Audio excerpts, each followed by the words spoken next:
مساء الفل، مساء الهنا، مساء السعادة، مساء الحب، مساء القوة، مساء الرضا، مساء اللذاذة عليكي أجمل ولذ حاجة حصلت في الدنيا. احنا طبعا متعودين ان احنا دايما في بداية الحلقة بيبقى عندنا يا اما اسك رضوى او اسأل رضوى، يا اما انتي بتبعتي مشكلتك وانا بقول لك انا لو كنت مكانك كنت هعمل ايه.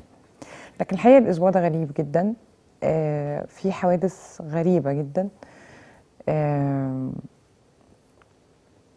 وانا ساعات بتخيل نفسي ان انا الضحيه زي ما بعمل معاكي في اسك رضوى او اسال رضوى. ساعات كمان بتخيل نفسي ان انا الضحيه او انا في نفس الموقف بتاع الضحيه، نفس الاحساس ونفس الشعور. وايه الرعب ده؟ الاربع اللي فات يوم 21 حبيبه ايمن كانت في حدود الساعه 7 ل 10 بالليل، عشان ما حدش يقول ان ده وقت متاخر وازاي بنت تبقى موجوده كده في الشارع وهي اللي جابته لنفسها، والكلمتين البايخين اللي احنا دايما بنسمعهم كمبرر غير مقبول للحوادث اللي بتبقى شبه كده. اخذت عربيه، ركبت عربيه من احدى شركات التوصيل الشهيره جدا، مش بس في مصر لكن في الوطن العربي. اخذت العربية من مدينتي للتجمع 7 ل 10. مامتها بتتكلم، ردت على مامتها، الكاسيت عالي، قالت للراجل او طلبت من الراجل ان هو يوطي الكاسيت. مامتها معاها تليفون، ما سمعتش الراجل قال ايه، كان بيزعق او ايا كان اللي هو بيقوله، قفلت التليفون علشان تكمل كلامها مع الراجل وتقول له نوطي الكاسيت ومش عارفه ايه وكذا. بعد دقايق معدوده البنت رمت نفسها من العربية.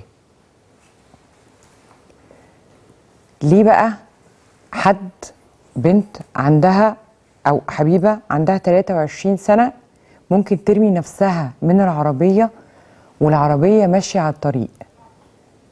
شافت ايه؟ حصل ايه ممكن يخلي بني آدم يرمي نفسه من عربية ماشية على الأرض؟ الراجل ده عمل لها ايه؟ اهي 23 سنة يعني كبيرة، عشان ما حدش يقول بتركبه، بس اصلها كان عندها 13 سنة وما كانش المفروض ان السن المناسب الحاجات البايخة اللي انتوا بتقولوها. 7 ل 10 من مدينتي التجمع، مفيش موضوع. ايه اللي ممكن يخلي البنت دي ترمي نفسها من العربية والعربية ماشية على الطريق غير انها شافت حاجة غريبة جدا ما قدرتش تستحملها، او ان تحصل فيها حاجه ما عرفتش تستحملها وما عرفتش تتجاوب معاها بالشكل الصح، او ما عرفتش اصلا تتقبل ان يتعمل فيها ده، فراحت فاتحه باب العربيه ورمت نفسها من العربيه. انا معايا والده الضحيه حبيبه. مساء الخير يا فندم. مساء النور. قلبي عندك. الله يخليكي. انا والله العظيم قلبي عندك، انت ام وانا ام وقادره احس انت حاسه بايه دلوقتي. حصل ايه؟ ممكن تحكي لي حصل ايه؟ ولا حاجه، هي كانت نازله، كانت بتكلمني الساعه 6:15، بقول لها ما تستني لما اجي لك عشان انا معايا العربيه بتاعتها. فقالت لي لا انا مستعجله، هنزل، انا مستنيه هصلي وهلبس وانزل. قلت لها طب لما تنزلي كلميني. قالت لي حاضر. كلمتني بالظبط الساعه 7 ل 10.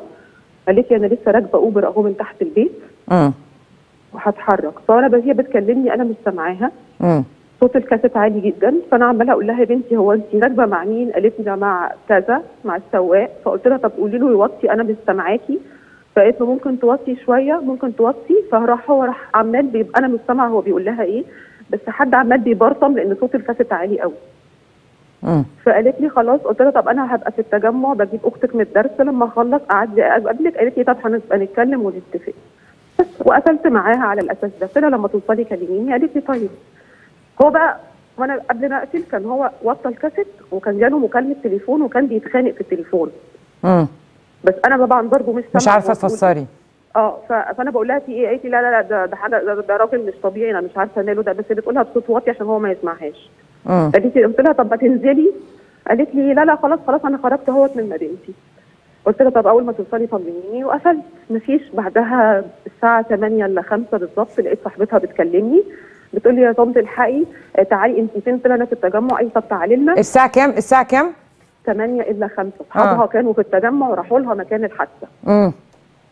لان هي لما بقى اصحابها راحوا لها اصحابها بيتصلوا بيها بالتليفون عشان يشوفوا هي وصلت فين. أو هي فاصحابها لقوا راجل بيرد عليهم بيقول لهم انا صاحبه التليفون دوت عامله حادثه وقع على طريق السويس قبل بوابات بنتي قبل المطب ب 50 متر وفاقده الوعي. يا حبيبتي يا بنتي.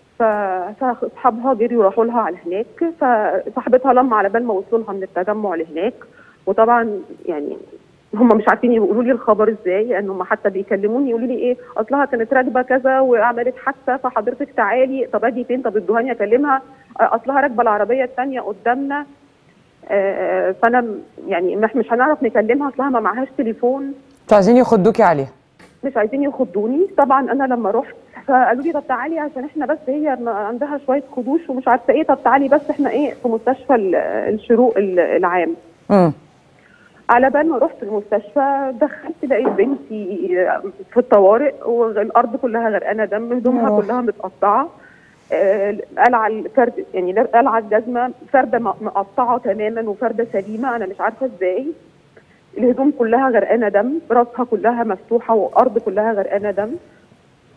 اخذناها قالوا لا ما مش هتنفع الحاله تبقى هنا، لازم تتحول على مستشفى ثانيه. حولناها على مستشفى ثانيه. طبعا التقارير لان عملوا لها الاشعه في الشروق العام قالوا عندها نزيف في المخ. يا روح قلبي. فلما نقلناها طبعا المستشفى الثانيه قالوا لا هي عندها جزء نزيف في المخ وجزء ارتشاح في المخ كميه الميه قويه جدا، ضغط على اعضاء المخ كلها، رفع الضغط جامد جدا، خايفين لا يحصل حاجه في المخ، فلازم تتحط على اجهزه ولازم تتحط على حاجات. طبعا هي رايحه فاقده الوعي، فاقده التنفس، مفيش تنفس، عينيها مفتوحه على الاخر، يا روحي. محطوطه على فنتيليتر مش عارفه تتنفس. صلي على النبي. حسبي الله ونعم الوكيل. حسبي الله ونعم الوكيل. ما فاقتش يا دينا؟ ما كلمتش معاكي ولا كلمه؟ ما قالت لك ولا كلمه. هي اتكلمت مع الراجل اللي وقف لها، اللي فضل اللي رد على اصحابها على التليفون. هو بيقول انا لقيت واحده بتقع من عربيه بتتدحرج في طريق السويس لحد ما اتخبطت في الصدادات اللي هي الاسمنتيه اللي على الطريق. فالراجل وقف لها، خاف العربيه تيجي تخبطها، نزل لها، كانت هي لسه فايقه.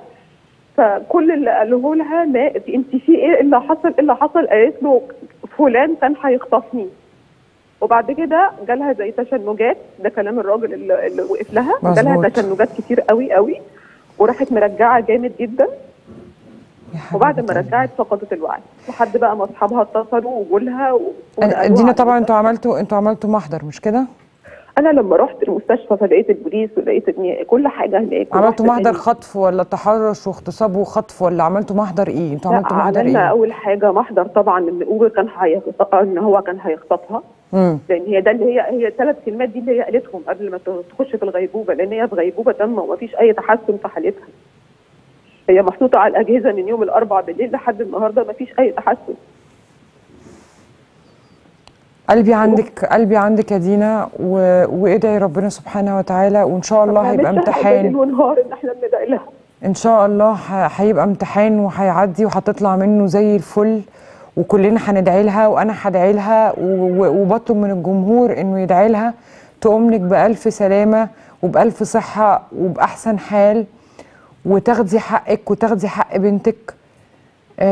وقلبي عندك والله العظيم، قلبي عندك، وكل ام بتتفرج علينا دينا دلوقتي اكيد هيبقى قلبها عندك، لانه احنا ما عندناش اغلى من الضنا. ربنا يشفيها يا ابويا. صلي على النبي وادعي ربنا، وانا هطمن عليكي. انا دينا هاخد انا هطمن عليكي، انا هطمن عليكي وهنتابع معاكي. ماشي اوكي. انا معايا مين على التليفون؟ معايا استاذ عمرو بلال بقى، شاهد العين على الواقعه. مساء الخير يا عمرو. مساء النور يا استاذ رطب. عمرو، حصل ايه يا عمرو؟ انت سايق في الطريق فجأة لقيت بنت بتنزل من عربية بترمي نفسها عربية، ولا شفتها بعد ما رمت نفسها؟ لا، انا اللحظة اللي شفتها وهي يعني باب عربية بتحرك وهي بتتشقلب كده على الطريق، يعني لسه بتتحرك على الطريق، لسه ما ثبتتش. كنا نزلت من العربية بسرعة، كنا على جنب ونزلت. في حد كان معاك؟ كان معايا السواق بتاعي. نزلت من العربيه بسرعه طول على جنب ونزلت، فرحت لها. ايه اللي حصل؟ اول كلمه يعني شهفه كده، ايه اللي حصل؟ قالت لي سمت اسم الشركه طبعا، كان بيخطفني وانا رميت نفسي من العربيه. قلت لها طب قومي بسرعه علشان نيجي على جنب لان انت كده العربيات هتخبطك. قالت لي انا مش قادره اقف. طبعا جسمها كله بيرتعش وهي يعني باين عليها الخوف جدا، مش يعني. المهم شلتها وجينا على جنب الطريق. طبعا في الوقت ده في اكتر من حد كان شاف وشاف الموقف، لان طبيعي ماشيين على طريق السويس والطريق بيبقى فيه عربيات كتير، فاكيد كان في عربيه وراها، اكيد في عربيه جنبها، اكيد يعني في ناس كتير وقفت الصراحه. مفيش حد حاول يوقف السواق يا عمرو؟ كله كان عينيه عليها، كله اتلبس فيها يعني. عينيه على البنت. فجاه لقوا بنت في وسط الطريق بتتقلب، اللي هو يعني ما فيش. حتى انا عينيا كمان ما راحتش على العربيه نهائي، لان انا عينيا عليها. العربيات اللي جايه ورايا يعني لا قدر الله لو ما كانش حد شافها، كانت العربيات اللي ورايا كانت زمان خبطتها، لانها كانت على الارض، كانت تبقى المشكله اصعب يعني. طيب وبعدين عملت ايه؟ نقلتها المستشفى ولا كلمت حد؟ احنا جينا على جنب الطريق على طول. بعد ما جينا على جنب الطريق هي من نفسها قالت تليفوني. مسكت تليفونها لسه بتفتحه، بدات تتوه مني يعني، بدات خلاص مش قادرين. قلت لهم يا جماعه اقرب عربيه تفتح بابها بسرعه. كان في بنت واقفه برضو من مدينتي. فتحت عربيتها فعلا وحبيبه قعدت فيها يعني، نامت فيها، فردنا الكرسي كده ونامت فيها. حلو. في لحد اللحظه دي هي لسه تمام، بس بتقول انا عايزه ارجع. هي قالت انا عايزه ارجع من هنا، وانا خلاص يعني اكتشفت كده اللي اكيد في خبط في المخ. لان انا بدات بعدها على طول في علامات بتبقى قبل نوبه التشنج، لان انا مجالي مع ذوي احتياجات خاصه، ونوبات الصرع والتشنجات انا بتعرض لها كتير. الف سلامه عليك. فبسرعه قبل ما هي تدخل فيها حطيت صباعي في بقها، لان عارف اللي هي خلاص هي داخله على ايه. بدات التشنجات وتاهت مننا خالص. في حد من زمايلها كان بيرن في اللحظه دي واحنا رنينا عليه، مش متذكر ايه الموقف، كان اسمه حاجه وهداني او وهدان. حبيبه فين؟ ردت عليه؟ قلت له قلنا له عملت حادثه على الطريق واحنا قبل الكارت وصفنا له المكان. قال طب انا 5 دقايق واكون عندكم. نفس للاسف كانت حالتها عماله تزيد، النوبه تخلص من هنا وجسمها يهدى تدخل في نوبه ثانيه. رجعت؟ في البدايه ما رجعتش، بعد مثلا 12 او 13 نوبه، وده يعني خلاص حاجه خطر جدا انا عارفها ومتاكد منها. قلت للبنت اللي معانا احنا لازم نتحرك حالا، نروح اقرب مستشفى، لان الاسعاف ما وصلش. كنا طبعا طلبنا الاسعاف بس لسه ما وصلش. زميلها او زمايلها لسه ما وصلوش. فبدانا ان احنا فعلا نتحرك.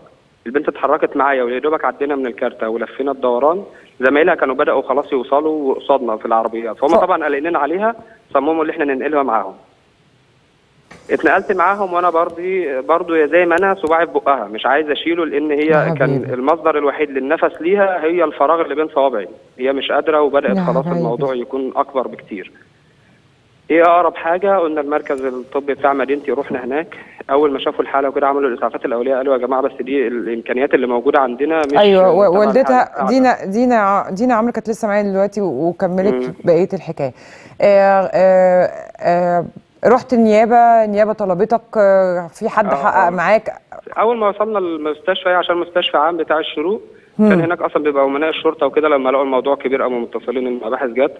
فرئيس المباحث خد الاقوال وكل حاجه، وصراحه اتصرفوا بسرعه يعني، ورحنا اتحركت معاهم وريتهم مكان الحادثه. اتحركوا على الكارته يشوفوا الكاميرات، يعني عملوا شغلهم صح. وقبضوا عليه. بعد ما قبضوا عليه حصل ما بينك وبينه اي نوع من انواع المواجهه؟ لا، هم وروا لي صورته بقى في النيابه، فقلت لهم انا صراحه ما شفتش الصوره، ما شفتوش هو شخصيا يعني. شكرا يا عمرو وربنا يبارك لك.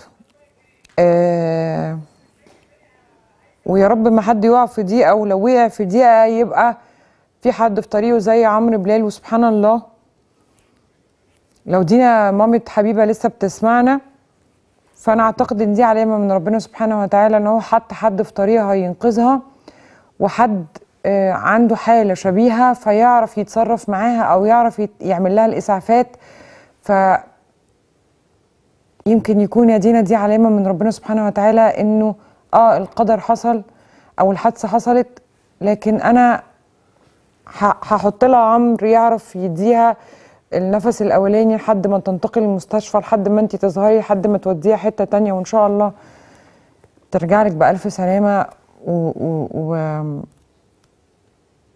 مش عارفه اقول ايه. في مصدر قال لي انه الراجل ده قال في النيابه انه انا ما عملتش حاجه وما كنتش عايزه اخطفها، انا بس كنت برش معطر جو في الهواء، معطر جو في الهواء، فهي اعتقدت ان انا هخطفها بس انا ما كنتش عايزه اخطفها. احنا مش بس بنعرض ده علشان نقول انه في حادثه حصلت فاحنا بنتكلم عن الحادثه اللي حصلت، لا احنا بنعرض ده كمان علشان احنا جات لنا شكاوي عديده وكتيره جدا من بعض شركات التوصيل. كتير بمعنى كلمه كتير واحد بيتحرش بيا لفظيا، بيتكلموا معانا بطريقه مش كويسه، البعض عشان ما يبقاش فيه تعميم بيتكلموا معانا بطريقه مش كويسه، اللي بيتاخر، اللي بيقعد يلف في الشوارع بيا علشان خاطر ياخد فلوس اكتر، اللي ما بيمشيش على الGPS، اللي بيعمل بيكلمني بايده بطريقه مش محترمه، اللي بيتكلم معايا بطريقه مش محترمه، اللي بيعاكس، ما فيش حاجه اسمها بيعاكس، اللي بيتحرش لفظيا. وفي كان عندنا حاجه مش عايزه اقولها بس كانت اكبر من التحرش اللفظي، وعرفنا نحل الموضوع في الكتامي في السكيتي. بس عشان يخلي بنت عندها 23 سنه ماشيه على طريق سريع تفتح باب العربيه ترمي نفسها من باب العربيه، اكيد مش عشان شمت معطر جو في الهواء، اكيد شافت او تعرضت لشيء هي ما قدرتش عليه او ما قابلتوش، فأقرب حل ليها انها تتخلص من العربيه والراجل اللي سايق العربيه، فراحت رامي نفسها بره العربيه. طيب الراجل ده انا متاكده ان هو هيتعاقب، وانا متاكده ان هو هياخد اكبر جزاء،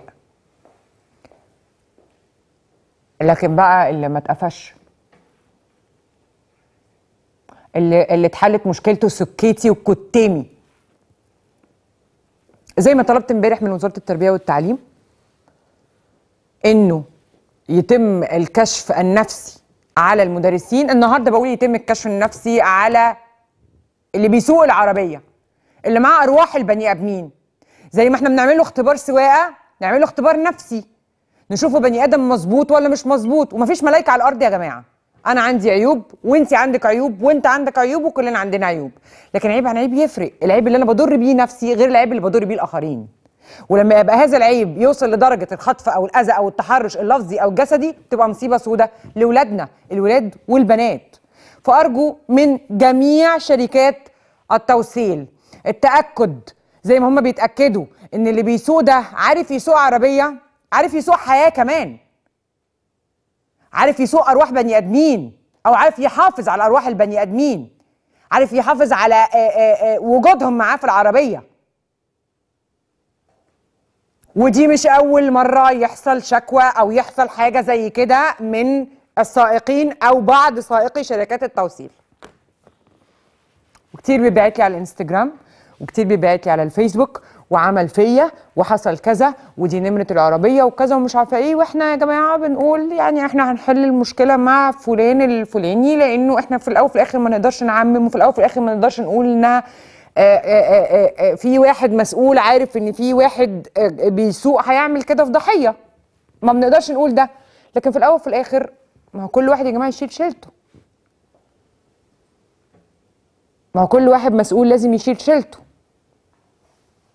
فدلوقتي بكلم كل القائمين ورؤساء واصحاب شركات التوصيل، لان احنا من بعد النهارده احنا قررنا انه اي حادثه هتحصل على هذه الشاكله، على زي ما حصل والف بعد الشر على بناتنا واولادنا او شبهها، هنحطها في البرنامج.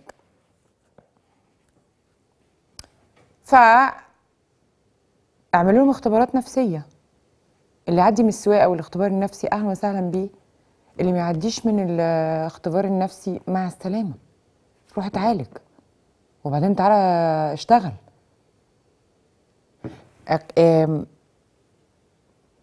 الدولة قالت لازم نعمل اختبار مخدرات، فدول لازم يتعمل لهم اختبار سواقة واختبار نفسي واختبار مخدرات يا جماعة. دول لازم يتعمل لهم اختبار مخدرات، نشوف دول ماشيين بمخدر ولا ماشيين كويسين ولا بيعملوا ايه ولا بيحصل ايه في بناتنا ولا بيحصل ايه في اولادنا ولا ايه. احنا هنتابع القضية دي مع أستاذة دينا إسماعيل. أنا بطلب منكم كلكم إن انتوا تدعوا حبيبة أيمن، إن ربنا يشفيها ويتمم شفاها وتقوم لأهلها وأصحابها وحبايبها بألف خير وصحة وسلامة ويرد لها صحتها. وأنا متأكدة إنه الدعاء بيفرق، فأرجوكم أرجوكم أرجوكم ادعوا لها. معلش المقدمة بتاعت النهاردة وبتاعت امبارح هي مقدمات مختلفة عن طريقة طرحنا أو طريقة كلامنا في البرنامج، جد شوية حبتين كتير. لكن إذا كنت أنا ههتم بعلاقتك بالبني آدمين أو هقارن، ودي مش مقارنة، وحياتك وسلامك وأمنك، فأنا هختار الأول حياتك وسلامك وأمنك، وبعدين بعد كده هتكلم على علاقتك بالبني آدمين. فسامحيني وتتعودوا إن شاء الله الأسبوع اللي جاي. مشاهداتي أعزائي وبناتي الحبيبات، يلا نبدأ حلقتنا وهي وبس.